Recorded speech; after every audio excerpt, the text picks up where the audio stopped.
Vale, chico, unos 3 minutitos más porque me he olvidado de poner a cargar el pencil. Está cargando un rato.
Ya, chicos, ahora sí vamos a continuar.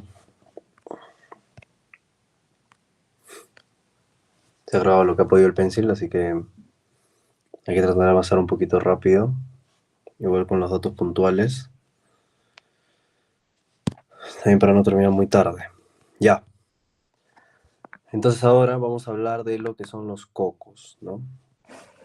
Los cocos gram, bueno, sí, cocos gram. Lo podemos dividir entonces en lo que son cocos gram negativos Que acuérdense que ahí teníamos a la moraxela. Voy a poner grande porque casi tenemos espacio. La moraxela, ¿se acuerdan? Coco gram negativo, moraxela y a la neisseria, ¿no? Ahora, la neisseria, como les dije, puede ser neisseria gonorrheae o neisseria meningitis, ¿no? Ahora, hablar de la diferencia de cada uno es puntual, ¿no? Porque sabemos que la Neisseria gonorrheae se encuentra uno, sus reservorios en el tracto genital, ¿verdad? Por eso genera la gonorrea, por eso genera, les dije, en la mujer la cervicitis, EPI y todo lo que es infecciones también relacionadas a transmisión sexual. En cambio, la Neisseria meningitis, obviamente, eso está a nivel de la, ojo, de la nasofaringe, no es que está en el cerebro, sino que está a nivel de la nasofaringe, y a ese nivel puede transportarse y generar una meningitis, ¿no? Que obviamente en neuro ya lo vimos que la Neisseria meningitis no necesariamente porque sea meningitis la causa más frecuente, sino mucho importada, ¿se acuerdan? Del grupo etario, ¿no? A partir de los 18 años en adelante, hasta los 50, lo más frecuente era neumococo en meningitis. Pero dijimos que personas menores de 18 años podíamos pensar que la causa más frecuente era Neisseria, ¿no? Obviamente, obviando lactantes, recién nacidos, que también habíamos dicho cuáles eran las causas en ellos, pero de ahí, como les digo, de 18, entre menores de 18 años Neisseria, mayores de 18 años neumococo. ¿Cuál es la diferencia entre ambos en la parte microbiológica? Es que la Neisseria meningitis es la que fermenta maltosa, ¿ya? Pero ¿qué es lo siempre que les van a preguntar sobre Neisseria, ¿no? Es esto. ¿Qué encontramos en el Gram? Encontramos los famosos diplococos gram negativos.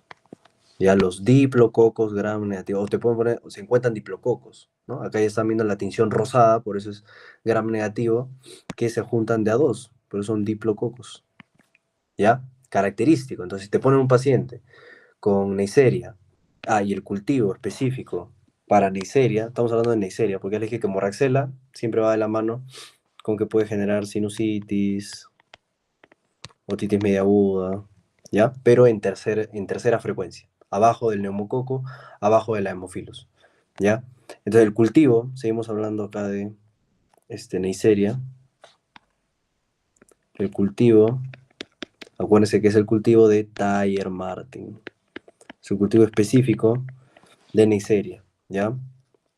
Ahora, los exámenes de elección tanto para Neisseria como para clamidia ya son la transcripción de los ácidos nucleicos, ¿no? Que eso ya, bueno, ahorita todavía ustedes no están viendo mucho diagnóstico y manejo como hemos visto, sino orientarnos más que toda la parte de ciencias básicas. ¿Listo? Entonces, diplococos gram negativos, acuérdense, tratamiento de elección para Neisseria, eso sí, que ya hemos repasado antibióticos, sería la ceftriaxona, ¿no? Único caso donde la ceftriaxona es el tratamiento de elección. ¿Listo? Ahora sí. En cambio, también podemos tener lo que son los cocos gram positivos. ¿Listo? Entonces acá sí habíamos dicho que era estafilococos, ¿no? Que habíamos dicho que eran aerobios o estreptococos que son anaerobios. Pero en sí, como les digo, aerobio, anaerobio ya es como de segundo plano. Lo que ustedes tienen que saber es cuáles son catalasa positivo y cuáles son catalasa negativo. Es lo primero que tienen que diferenciar. ¿Ya? Entonces, catalasa positivo. Acá ya estamos con los famosos estafilococos, ¿no? Que son los que están en forma de racimo, ¿no? Te dicen racimo de qué? Racimo de uvas. Así se ven los estafilococos, así como lo están viendo acá, ¿no? Este es un estafilococos, ¿ya? Listo. En cambio, si son catalasa, ponemos acá, ya, si son catalasa negativo, aquí de quién estamos hablando de los estreptococos. ¿Listo? Entonces, cocos gram positivos, catalasa positivo, estreptococos. Perdón, estafilococos. Cocos gram positivos, catalasa negativo, estreptococos. ¿Listo? Que los estreptococos se agrupan en cadenas. ¿Ya? Y en estafilococos podemos pedir otro, que es ver, es coagulasa positivo, coagulasa, o es coagulasa negativo. Si es coagulasa positivo es el famoso estafilococo dorado, pues, ¿no? El estafilococo aureus, también llamado estafilococo dorado. Por eso a veces te pueden poner una enfermedad, que es una infección de la piel, que ya sabemos que es frecuente, que es el estafilococo aureus, o sea, saben que esa es la respuesta, pero no dice estafilococo aureus, sino te aparece este, coco gram positivo, catalasa positivo, coagulasa positivo, ¿no? O por último ya, estafilococo, coagulasa positivo. El único estafilococo coagulasa positivo es el estafilococo aureus, nunca lo olviden, ¿ya? Ahí. Y este se puede dividir, ¿no? En estafilococo aureus metilsensible, que cuáles eran los antibióticos para estafilococo metilsensible, cloxacilina, oxacilina, ¿no? Los que son adquiridos en la comunidad. O podían haber estafilococo aureus metil resistentes. ¿Cuál era el antibiótico de elección para metil resistentes? Vancomicina. ¿Ya? Si no actuaba, linezolid. ¿Listo? Entonces ya están viendo cómo se agrupaban. Cuando son coagulasa negativo, acá tenemos al estafilococo epidermidis, ¿ya? Que siempre acuérdense que este es lo que crea son biofilms. ¿A qué nos referimos con biofilms? Cuando una bacteria puede agruparse en un objeto o en una zona. En este caso, el estafilococo epidermidis es muy frecuente que se asocie a prótesis, a catéteres, a todo lo que tenga que ver con material ahí hospitalario, ¿ya? Entonces, bueno, ahorita lo pongo el dato, pero vamos a verlo abajo. Y el otro que es el estafilococo saprophyticus, que este sí no vamos a hablar porque no es muy frecuente, pero genera ITU en adolescentes, ¿ya? Y sí se ha visto casos. Yo he visto casos de una amiga que me ha dicho, oye, no entiendo esto, que mi examen de orina. Y literal decía estafilococo. Pero solo decía estafilococo. No decía de qué. Pero obviamente ya por lógica, bueno, saprofíticos. Bueno, para que uno me genere infección urinaria, saprofíticos. ¿Listo? Entonces la manera de diferenciar los estafilococos. Coagulasa positivo, que es estafilococo aureus, o coagulasa negativo, que es el estafilococo epidermidis o saprofíticos. ¿Listo? Ahora, cuando vamos de los catalasa negativos, estamos en los estreptococos. Y la mejor manera de clasificar los estreptococos, que son estos de acá, que lo están viendo ahí en cadena, los estreptococos, es por su hemólisis, ¿ya? Entonces nosotros podemos decir, ¿ya? Que hay los que son los beta-hemolíticos, ¿ya? Que esto es una hemólisis completa, ¿listo? Tenemos los alfa-hemolíticos, que tienen hemólisis incompleta, y tenemos los gamma hemolíticos que no hay hemólisis. ¿Listo? Entonces, los beta hemolíticos se clasifican actualmente por la clasificación de Landsfield, ¿no? Que es los beta hemolíticos del grupo A, que ¿quién está acá? El Streptococcus pyogenes. El beta hemolítico del grupo B, está el Streptococcus agalactiae. Estos son los más importantes que se tienen que saber, que les van a preguntar. Beta hemolítico del grupo A, Piógenes. Beta hemolítico del grupo B, agalactiae. ¿Cómo nunca se van a olvidar? Porque nunca va a ir A con A. O sea, no puede ser beta hemolítico del grupo A, agalactiae. No. Es del grupo A, Piógenes. Y del grupo B, agalactiae. ¿Listo? Los otros que se los pongo, por si acaso, que estos sí se los pueden preguntar cuando estén ya en laboratorio, es por ejemplo el grupo C y G, está el famoso Streptococcus dysgalactiae. Pero no es frecuente, puede generar faringitis así, pero no es frecuente, C y G. Y en el grupo D tenemos al Streptococcus bovis. Ya Streptococcus bovis, o también llamado actualmente Galloliticus. Pongo un asterisco en este grupo porque justo yo cuando estaba queriendo ver un cuadro de clasificación y así, o sea, había muchas diferencias, en que algunos los querían clasificar al Bovis como en la parte de los grupos de Landsfield, a veces lo veía al Bovis en la parte de simplemente enterococos o fuera de ellos, y es porque el Streptococcus bovis puede generar beta-hemólisis, por eso le pongo asterisco, puede generar beta-hemólisis como puede generar alfa-hemólisis, ¿ya? No necesariamente, o sea, lo agruparon en los grupos de Lanfield, pero también puede generar alfa-hemólisis, ¿ya? En los alfa-hemolíticos tenemos al Streptococcus pneumoniae, al famoso neumococo y al Streptococcus viridans, ¿ya? Y los gamma-hemolíticos, ¿no? Que no tienen hemólisis, tenemos a los enterococos. Ya, los enterococos, que está el Faecium, ¿ya? Y el Faecalis. ¿Listo? Que también los vamos a ver abajo. Entonces, esto es lo más importante que deben saber, ¿no? Beta hemolíticos generan hemólisis completa, el famoso Streptococcus pyogenes del grupo A y el Streptococcus agalactiae del grupo B, ¿ya? Los alfa hemolíticos, sí, los dos son importantes, el neumococo y el Streptococcus viridans, y los gamma hemolíticos son los enterococos, ¿listo? Entonces ya tienen una clasificación bonita de los cocos gram, ¿no? Entonces, el Staphylococcus saprophyticus es un estafilococo catalasa positivo y coagulasa negativo, eso está bien, ¿no? El Streptococcus viridans genera en el cultivo una hemólisis incompleta, o sea, es un alfa hemolítico, también está bien, ¿no? Junto con el viridans. La Neisseria gonorrhoeae es un diplococo gram positivo, fermentador de maltosa, no, pues acá estaba mal, ¿no? No es positivo, es un diplococo gram negativo. Y el que fermenta maltosa no es la Neisseria gonorrhoeae, sino la meningitis. Por los dos lados, bueno, yo me equivoqué, debía poner gram negativo porque en sí era para que sepan si fermenta o no maltosa, pero bueno, está regalado, ¿no? Y el estreptococo beta hemolítico del grupo B coloniza el canal del parto, ya vamos a ver que el estreptococo agalactiae, siempre les digo, es la causa más frecuente de infección neonatal, sea meningitis, sea sepsis, sea neumonía, el agalactiae, ¿no? Pero ya lo vamos a ver en el cuadro adelante, es el que siempre se encuentra en el canal vaginal, por eso es la causa más frecuente de infecciones en neonatos. Así que eso también está bien. ¿Ya? La 3 está mal.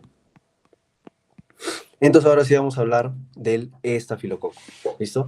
Entonces el estafilococo puede generar infecciones locales, como les digo, porque se encuentra a nivel de la piel, ¿no? Entonces acá vamos a ver todas las infecciones, ¿listo? Que genera a través de la piel o tejidos blandos. ¿Listo? Entonces, el estafilococo aureus es causa más frecuente de foliculitis. Cuando se agrupan los folículos, ¿cómo se llama? Forúnculo. Causa más frecuente, forúnculo. Y cuando se agrupan los forúnculos, ¿cómo se llama? Antrax. ¿Listo? El estafilococo aureus es la causa más frecuente de impétigo, ya sea ampolloso o no ampolloso, las famosas costras mielicéricas, que es el no ampolloso, es la causa más frecuente es impetio, ¿ya? La hidrasadenitis, que es una infección a nivel de la axila, de las glándulas apocrinas, también es por Staphylococcus aureus, ¿ya? La erisipela,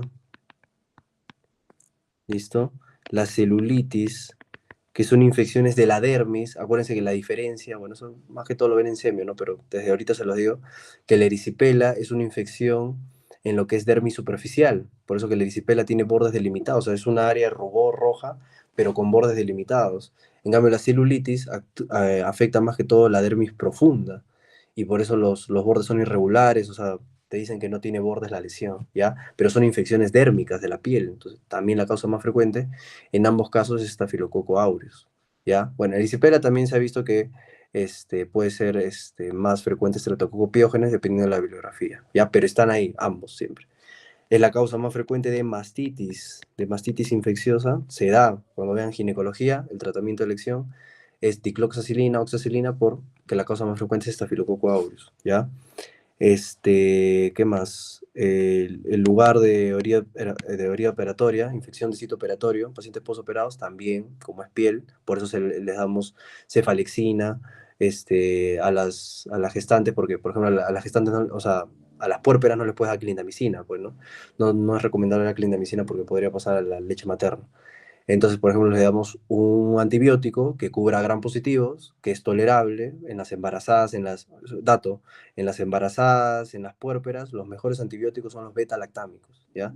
Entonces le hace falexina, que ya saben que cubre gram positivos, ¿no? La fascitis necrotizante igual, ¿no? Listo. Entonces, todas infecciones de la piel, hay que pensar en Staphylococcus aureus. De todas estas que he puesto al comienzo, el estafilococo aureus, como pregunta de infecto, es la causa más frecuente, ¿no? Causa más frecuente mastitis, estafilococo aureus.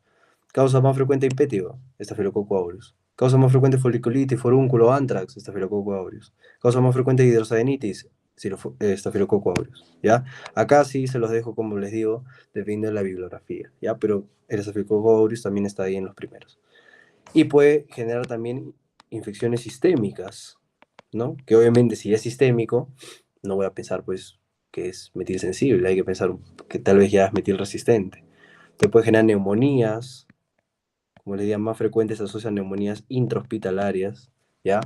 Y son las neumonías que generan abscesos y el famoso neumatocele, que el neumatocele no es más que un quiste con aire. Entonces te dicen neumonía con neumatocele, o en la radiografía presencia de neumatocele, ¿cuál es el agente? Estafilococo aureus, ¿ya? Absceso con neumonía, ¿cuál es el agente etiológico? Estafilococo aureus, ¿listo? ¿Qué más? La artritis. ¿Cuál es la causa más frecuente de artritis séptica? El mecanismo. Que la persona se caiga, sea una herida, y porque como el estafilococo aureus está ahí en la piel, ese estafilococo se mete y genera infección del hueso, ¿ya? Entonces, la artritis séptica, ¿no? O sea, bueno, infección de la articulación. Cuando ya llega al hueso se llama osteomielitis. En ambos casos, artritis séptica, osteomielitis, en ambos casos, el estafilococo aureus es la causa más frecuente, ¿ya? De neumonía solo intrahospitalaria. Si te pregunto cuál es la causa más frecuente intrahospitalaria, de neumonía en sí son bacilos gram negativos. En sí, más que todo es la pseudomonas. Pero en segundo lugar es el estafilococo aureus metil resistente. Es la causa más frecuente de endocarditis, ¿no? De endocarditis aguda, de endocarditis por usuarios de droga, por usuarios de droga intravenosa. En sí, es la causa más frecuente de endocarditis de la mayoría de grupos, ¿no? Cuando hablemos de endocarditis en algún momento, hay datos puntuales, ¿no? Como decir, germen que se asocia a cáncer de colon, que eso sí lo vamos a ver ahorita, ¿no? O germen que se asocia a válvulas protésicas precoces, ¿no? Pero, o sea, son bastantes datos, pero generalmente, o sea, de la mayoría, como les digo, la causa más frecuente es Staphylococcus aureus. Y si te preguntan simplemente endocarditis en sí, que es el tipo más frecuente es la aguda, es Staphylococcus aureus también, ¿ya? Entonces, endocarditis, artritis, neumonía, obviamente otras infecciones que también puede generar, vamos a poner acá. Otras es la sepsis, ¿no? Porque puede generar bacteremia, la meningitis, como les digo, por eso se cubre con bancoseptria en pacientes con meningitis, ¿listo? Y les dije, el que está asociado a catéteres, ¿no? Que les preguntan, ¿gracias a quién es eso? A los biofilms, ¿no? O también lo pueden ver como biopelículas, así le dicen, ¿no? Que es la propiedad de las bacterias para acentuarse en un lugar. Y eso es característico del estafilococo epidermidis, ¿no? ¿A excepción de qué?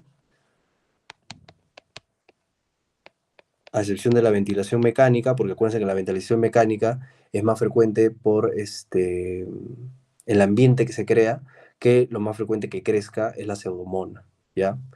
Y en los pacientes con sonda vesical. De ahí los demás, ¿no? Catéter, material protésico, ¿no? Todo eso, siempre lo más frecuente es estafilococo epidermidis, asociado a eso, ¿ya?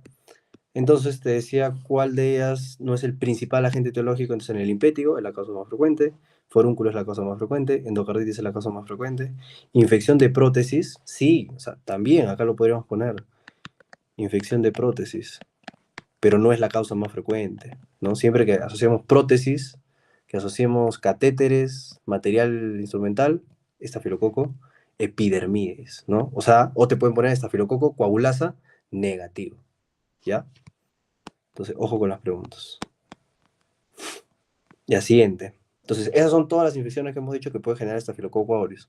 Pero aparte, también puede generar enfermedades mediadas por toxinas que producen.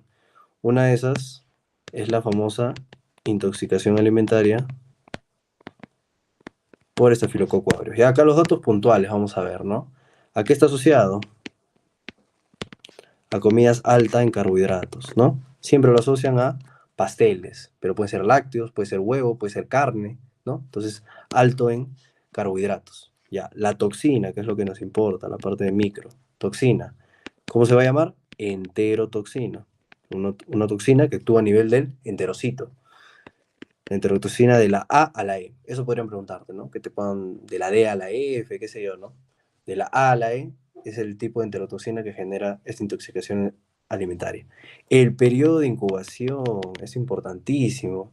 El periodo de incubación es corto, es una de las pocas enfermedades que el periodo de incubación, o pocas intoxicaciones alimentarias, que el periodo de incubación sea antes de las 6 u 8 horas. ¿Listo? ¿Quién más sea antes de las 6 u 8 horas, para que lo sepan? O sea que desde la ingesta, la infección por Bacillus cereus, solo que a qué está asociado, acuérdense siempre, al arroz frito, que tengan paciente que tiene diarreas, náuseas, vómitos luego de ir a un chifa. Eso es intoxicación por Bacillus cereus, ya que también tiene un periodo de incubación corto. ¿Listo? Bueno, sigamos. Entonces el Staphylococcus aureus tiene también corto, menos de 6 horas, que te diga que fue a una fiesta de cumpleaños a las 4 de la tarde y a las 8 o 9 ya está comenzando con esta clínica de diarrea y vómitos, ¿no? Entonces la clínica generalmente es una gastroenteritis leve, en donde más predominan lo que son náuseas y vómitos, ¿ya? Pero acuérdense que como toda intoxicación alimentaria, esto tiene su resolución en 24 o 48 horas, rápidamente. No olviden que no se da antibióticos en las intoxicaciones alimentarias, solo se hidrata al paciente. Las únicas indicaciones de dar antibióticos es cuando hay una diarrea disentérica, o sea, con sangre, con moco, porque ahí sí puede ser. Pero por más que sea Staphylococcus aureus, no se da. Solito se resoluciona una intoxicación alimentaria. ¿Ya? Listo. Sigamos. Vamos a dividir esto en dos. Ya, tenemos a lo que es el síndrome de piel escaldada, ya, que es el famoso síndrome de Ritter. Ya no se van a confundir con Reiter, que eso lo van a ver en reumato. Entonces, síndrome de piel escaldada, síndrome de Ritter. Ya. Lo importante, ¿qué toxinas generan el síndrome de Ritter? La toxina exfoliativa, por eso se llama síndrome de piel escaldada, porque exfolia. Las toxinas exfoliativas A y B. ¿Ya? A y B del grupo 2, FAGO 71 y 55. ¿Es importante que sepan eso? No, sino las exfoliativas, A y B. Eso es lo más importante. ¿Listo? Entonces, bueno, la clínica es un paciente que en sí, bueno, es que eso ya son datos más de dermato, no creo que les pregunten por ahí, por preguntas de fisiopato, acuérdense que hay una alteración a nivel de la desmogleína 1. O sea, las desmogleínas, para que sepan, son aquellas que unen a los queratinocitos en las capas de la piel. Entonces acá hay un defecto en la capa granulosa en donde se afectan estas desmogleínas y se separan, ¿no? Por eso sus pacientes presentan ampollas que se desprenden fácilmente. Eso lo van a ver en cuando lleguen conmigo, semiología. Eso se llama síndrome de Nikolsky positivo, que hay ampollas en la piel y ustedes pasan el dedo y se desprendan fácilmente, ¿no? Y esto en esta patología, ¿listo? Bueno, y el tratamiento, ¿no? Aparte acá obviamente vamos a hablar de la parte antibiótica, porque este paciente va a entrar a UCI, ¿no? Se tiene que estabilizar, el paciente puede llegar a shock, ¿no? Y todo. Pero ¿cuál sería el tratamiento? Si la causa más frecuente es estafilococo, oxacilina endovenosa. Yo no estoy diciendo que esta infección es intrahospitalaria, estamos diciendo que sí, es una infección grave, pero es de afuera, ¿no? El niño viene así. Entonces se le da estafilococos metilsensibles, pero endovenosa, ¿vieron? Es el tratamiento de elección, es el esquema. Luego tenemos al otro síndrome, que es el síndrome de shock estafilocócico, ¿ya? El estafilococo también puede generar shock, que no necesariamente estamos hablando de que un paciente haga sepsis y genere shock, no, sino que hay una toxina específica que genere shock. ¿Cuál es la toxina que genera el síndrome de shock estafilocócico? La TSST1. Entonces ahí ya tienen las tres toxinas del estafilococo aureus. La exfoliativa A y B, que genera el síndrome de piel escaldado Ritter. La TSST1, que genera el síndrome de shock tóxico. O sea, esas son las siglas. Y las enterotoxinas de la A a la E, que generan la intoxicación alimentaria. ¿Listo? El tratamiento antibiótico, porque este paciente va a tener que usar más soporte todavía, se va a dividir en dos, ¿no? Primero, en inhibir la producción de toxinas, ¿ya? Que ahí vamos a usar para eso clindamicina. ¿Listo? Y lo otro es atacar al estafilococo aureus, ¿no? Pero este caso, sí, como está generando shock, ¿no? Posiblemente sea un estafilococo metilresistente, Por lo tanto, voy a dar banco. ¿Listo? Pero ahí está ya lo que hablábamos de los grupos antibióticos, para que ya vayan relacionando. Entonces, el estafilococo puede manifestarse por las enfermedades por toxinas. ¿Cuál de las siguientes es incorrecta? La intoxicación alimentaria por estafilococo aureus en la clínica se da a las 12-24 horas de la ingesta de toxina. No, le dije característico en las primeras 6 a 8 horas. El síndrome de Ritter está mediado por las toxinas exfoliativas A y B, sí. En el síndrome de piel escaldada no hay compromiso de mucosas, a eso también. Esto es solo compromiso de la piel, como les digo, es una afectación a nivel de la desmoleína 1, de la capa granulosa, pero solo es la piel, nada más. Entonces, no afecta mucosas. A diferencia del síndrome Steven-Johnson, que bueno, eso van a venir dermato, que sí afecta mucosas. En el síndrome de piel escaldada no hay compromiso, bueno, eso es lo que dije, ¿no? Y en el síndrome de shock estafilocócico suele tener una progresión rápida también, ¿no? Son de mal pronóstico. Listo. Y terminamos ya con el último cuadro de los estreptococos, ¿ya? Comenzamos con primero, ¿no? Cosas puntuales, les voy a poner todos los datos, pero les voy a subrayar al final lo que tienen que saber de cada uno, ¿ya? El neumococo, el reservorio, ya es la nasofaringe. Ya no confundan nasofaringe con orofaringe, porque por ejemplo el Streptococcus viridans, como ese sí es el que genera caries dentales, más que todo afectación a nivel dental, ese sí su reservorio es la orofaringe. ¿Listo? Entonces le digo que no confundan. Ahora, el neumococo y el Streptococcus viridans habíamos dicho que eran parte de los que son los alfa-hemolíticos, ¿se acuerdan? Los que generan hemólisis incompleta. Entonces, una manera de diferenciarlos, por si acaso no es importante, o sea, no es tan importante, es que el neumococo es sensible a la optoquina, ¿ya? En cambio, el viridians es resistente a la optoquina. Es una manera de diferenciarlos en la parte laboratorial. Solo voy a subrayar el celeste, porque no es de vital importancia, pero yo sí lo pondría en mi examen, ¿no? Porque eso es ciencias básicas o mi examen de laboratorio, ¿no? Que sepan eso, diferenciar entre los dos alfa-hemolíticos, ¿ya? El neumococo, ¿qué enfermedades me va a generar? Es la causa más frecuente de sinusitis, es la causa más frecuente de otitis media aguda, bueno, genera faringitis, pero no es la causa más frecuente, ahí vamos a ver que el piógenes es el más frecuente, es la causa más frecuente de neumonía, es la causa más frecuente de meningitis, ¿no? Siempre, bueno, esto viendo el grupo etario, ¿no? Tratamiento para neumococo, gran positivo que vamos a dar, penicilinas, alternativa, una ceftriaxona, pero si es resistente a las penicilinas, que siempre recuerden que si ya hace resistencia a un tipo de penicilina, o sea, a un betalactámico, ¿no?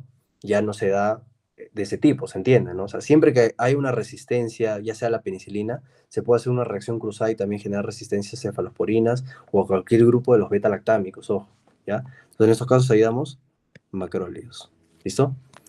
Ya. Enfermedades que generan estreptococo viridans, por eso les decía, a nivel de la boca. Entonces, caries dentales, la endocarditis, ojo, la endocarditis infecciosa subaguda, ¿ven? Entonces, por eso le digo, siempre hay diferencias. Causa más frecuente de endocarditis aguda, aureus. Causa más frecuente de endocarditis en usuarios de drogas endovenosas, aureus. Causa más frecuente de endocarditis en material protésico, bueno, ahí depende del tiempo, ¿no? Porque podría ser epidermidis o aureus, ¿ya? Pero causa más frecuente de endocarditis subaguda, Streptococcus viridans, ¿ya? Y es la causa más, bueno, perdón, es la causa más frecuente. Y también puede generar faringitis, ¿listo? Pero no son las causas más frecuentes. De amarillo les voy a resaltar. Neumococo causa más frecuente de sinusitis, causa más frecuente de otitis media aguda, y bueno, estos causan más frecuente dependiendo del grupo etario, ¿no?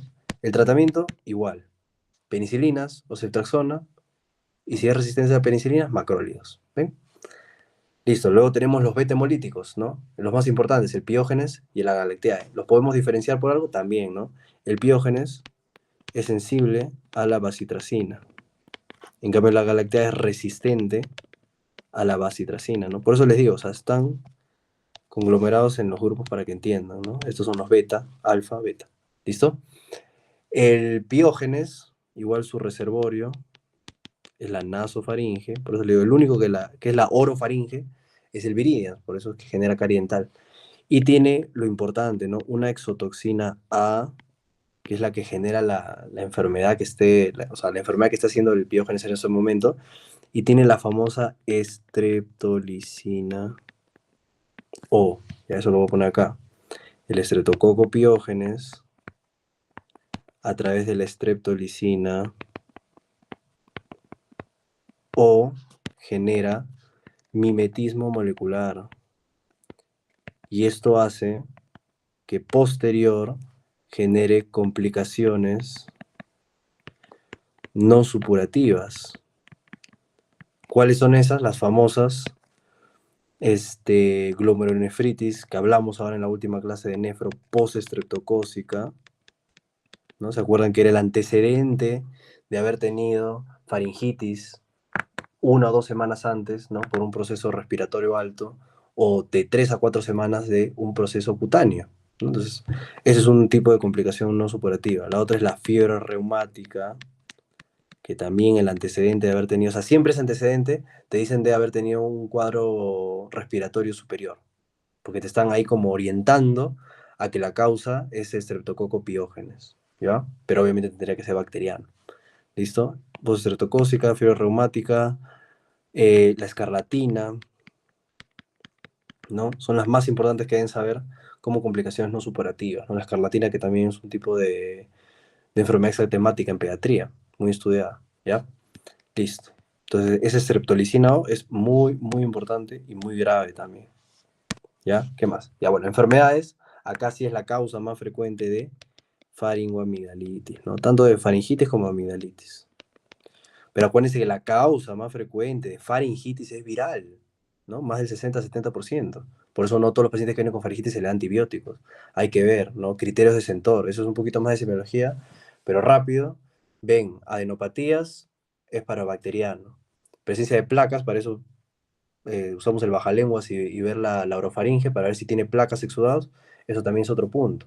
Fiebre muy alta, más de 38, otro punto. Entonces, ven dos de esos tres, yo siempre digo, ¿no? Yo siempre hago eso. Veo la fiebre, veo si hay placas y palpo cuello a ver si hay adenopatías. Si de los tres tengo dos, ya le doy antibiótico. Si no tengo ninguno, obviamente es viral, nomás sintomáticos, ¿ya? Entonces, pero es la causa más frecuente de faringoamigdalitis bacteriana, de origen bacteriano, ¿ya? Por eso lo estoy poniendo ahí, ¿listo? Obviamente también genera infecciones de la piel, por eso les decía, ¿no? Impétigo, erisipela, celulitis, ¿ya? Abscesos, los famosos abscesos periamigdalinos, también son causados por piógenes. El tratamiento, igual, ¿ya? Penicilinas, de elección. Ah, bueno, y en este caso, no le pongan igual. Este es igual a esto, ¿no? Ya, este es penicilinas, o se puede usar cefalosporinas de primera o segunda. Ya casi no se recomienda ceftriaxona. Y lo otro sí, ¿no? Si es resistente a penicilinas, macrólidos. ¿Listo? Ya. La galactiae, ¿no? Entonces, reservorio, perdón, resistente a bacitracina, porque el que era sensible a bacitracina es el piógenes. ¿Ya? Mire, siempre dense cuenta, ¿no? De los dos grupos, o sea, del grupo de los alfa, entre el neumococo y el viridians, ¿cuál es más importante? O sea, ¿cuál es el que siempre vemos, el que siempre hablamos? Neumococo. Entonces, ese es el que es sensible a la aptoquina. O sea, de la sustancia que me diferencia entre los dos. Igual, entre el piógenes y la galactea, ¿cuál es el que siempre se habla, del que se estudia un montón? El piógenes. Entonces, ese es el que es sensible a bacitracina y la galactea es resistente a bacitracina, ¿no? El reservorio de la galactiae, que es el beta hemolítico, grupo B, ¿no? Este es grupo A, no se confundan. ¿Ya? El reservorio de la galactiae es el tracto gastrointestinal y genital, sobre todo genital, ¿listo? Entonces, ¿a qué lo asociamos? A infecciones neonatales. Doctor, causa más frecuente de meningitis neonatal, Streptococcus galactiae. Causa más frecuente de sepsis neonatal, Streptococcus galactiae. Causa más frecuente de neumonía neonatal, Streptococcus galactiae. ¿Listo? Entonces, y esto, como son del mismo grupo, igual. Penicilinas de elección o cefaloporinas de primera y segunda. ¿Listo? Y finalmente tenemos a los Streptococcus fecalis, ¿no? Que bueno, es el enterococo también. Y el Streptococcus bovis, ¿no? Que ya les dije que actualmente se llama Galloliticus. ¿Listo? Entonces ya, ambos ¿no? Reservorio, su nombre lo dice, enterococos, tracto gastrointestinal. ¿Listo? El fecalis es el que les dije que tenía alfa y gamma hemólisis. Y el bovis, que estaba en los grupos de Lanzfield, tenía beta y alfa hemólisis. ¿Listo? Perdón. Es beta y gamma, gamma. Siempre es con gamma. Ya, pero no es tan importante. ¿Listo? Igual, ¿cómo podría diferenciar ambos en lo que es como hablaba de sensible a besitracina y esas cosas? Ya, bueno, en este caso el fecalis es el que tiene crecimiento en cloruro de sodio al 6,5%. En cambio, el bovis no tiene crecimiento en cloruro de sodio al 6,5%. ¿Listo? Es una manera de diferenciarlos. Pero acá lo que más me importa es que sepan su reservorio, ¿no? Que está en el tracto gastrointestinal. Entonces, ¿a qué se asocia? ¿No? El fecalis se asocia a procedimientos genitourinarios o gastrointestinales. Por eso, paciente con ITU que luego desarrolla endocarditis, otro dato, ¿qué pienso en eso? En Streptococcus faecalis o Enterococcus faecalis, que es la causa de la endocarditis. Cuando es un paciente con ITU que luego desarrolla endocarditis, ¿no? O sea, que luego desarrolla fiebre con soplo, ¿no? Que es la característica clínica de una endocarditis, ¿ya? Y que sepan que también en cualquier tipo de procedimiento puede infectarse, ¿listo? En cambio, el Streptococcus bovis, nunca olviden eso, se relaciona a pacientes con endocarditis con cáncer de colon. Por eso, paciente con endocarditis que en el cultivo se encuentra Streptococcus bovis, hay que realizar al paciente una colonoscopía para descartar que pueda haber un cáncer, ¿ya? Porque se relaciona, ¿listo? Bueno, el bovis, ¿no? Es igual que los otros, su buena penicilina, acá sí se da penicilina endovenosa o ceftriaxona endovenosa congenta, ¿no? O sea, sí se puede usar un poquito más fuerte. Pero la excepción a todos, les dije que era el famoso enterococo, ¿no? El Streptococcus fecalis, que les dije que tiene resistencia, voy a poner rojo, que tiene resistencia intrínseca a lo que es las cefalosporinas y penicilinas, ¿no? Por eso el de tratamiento de elección, ¿se acuerdan cuando se les puso arriba? Que era la ampicilina. ¿Ampicilina en qué bacterias era de elección? En el Streptococcus fecalis o Enterococcus fecalis y en la listeria, en la listeriosis. ¿Ya? Ahí está anotado. O sea, mañana vamos a tener clase, vamos a tener pasado mañana. Entonces, denle un buen repaso a todo esto que hemos hablado de los antibióticos, sobre todo para que se relacionen más, ¿ya? Bueno, mi recomendación es que ya todas las clases están subidas, ¿verdad, chicos? O sea, ya tienen todas las clases de todas las secciones.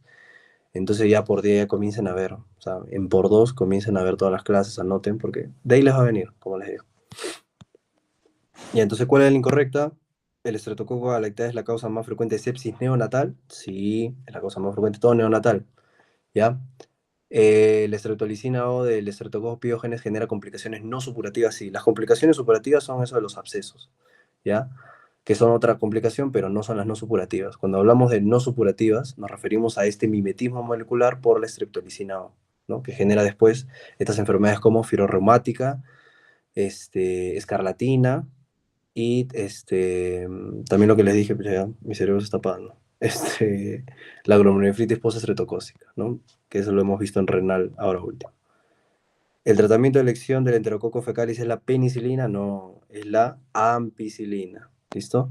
Esta era la incorrecta. Y el neumococo es causa de otitis media aguda, es la causa más frecuente, de sinusitis también es la causa más frecuente, y neumonía también es la causa más frecuente, entonces también está bien. ¿Listo, chicos? ¿Alguien tiene alguna duda de todo lo que hemos visto? Ha sido un montón. Yo les dije que, bueno, infectos sí. O sea, para querer resumirlo, casi cada clase va a durar sus 2 horas por ahí. ¿Ya? Porque es la única manera, pues, porque también no me puedo saltear algunos datos que sí o sí tienen que saber al menos para el examen. Con respecto a las preguntas de EPRO, los vamos a ver, o sea, hacemos clase ahorita, digamos, de bacterias, cocos, antibióticos, y la próxima clase antes de iniciar ya con los otros temas, vamos a ver las preguntas del LEPRO con respecto a esos temas, ¿ya? Como para que haya refrescar esos datos importantes. ¿Listo, chicos? Bueno, nos vemos pasado mañana. Te les voy a decir entre las 9 y 9:30. Buenas noches.